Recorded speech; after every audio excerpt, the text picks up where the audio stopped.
sideways action. You notice those two bars right there that are like almost perfectly aligned, and then we get this drop here. Now this drop here is 2.5 to 1. Okay, you will notice it's a 1 minute chart. So like if I got the 3 to 1, that would be amazing. But since I was managing my expectations, and to be honest, I really like the trade. So the way I planned it out is that since it only went 2.5 to 1, I only looked for a 2 to 1 exit right at the profit side of things. Right, so price came in.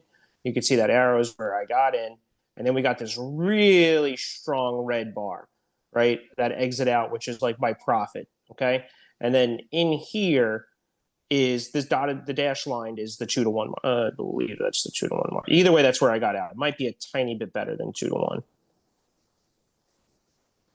Okay, so like 2 and just call it 2.25. But that red bar really gave me confidence that I could hang on for just a little bit longer. There was a tested zone. Oh, it's down there a little bit. That was like the 3 to 1 mark. So I know either way I want it to be out before 3 to 1. Why go for every dollar, on a trade that, off a 1 minute chart. I loved it, but, or I liked it. And in here where I got out, to be honest with you, there's a mistake I made. At 10 a.m., there's some type of reversal that happens in the market. Whatever direction it's going in, is it 10 o'clock on the dot? Is it 10:05? Is it 9:58? We kind of just generally say the 10 o'clock reversal, okay? And you'll see it, play out, right? So the 10 o'clock reversal was in here, and that can either, inside that green bar might help my trade, may not. So I basically got out at 10 o'clock right on the dot, and then you'll notice what happened, right? Shabam. I would have stopped out if I stayed in that thing any longer.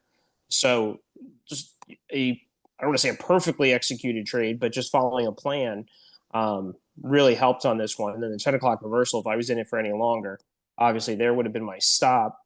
Even if like I had some, maybe I could have stayed in it. But either way, ultimately, I'm getting out of this. I'm getting stopped out of this trade and losing money and turning a let's see how many contracts did I have. 5, like a nice, $300 morning, before the day even starts, or right at the beginning of the day. But you can see either way, I would have been stopped out of this trade somehow. So all in all, I just wanted to show that because it's a good lesson on the trade right off the open. A lot of people talk about trading the open. If you don't have really good high quality setups at the open, it's irrelevant. So I burned a lot of money hearing from somebody I use the word respected. I guess I learned some stuff from him too, but just saying you got to 9:30 to 9:45. That's your area to make money. And then the rest of the day, you don't trade. And I burned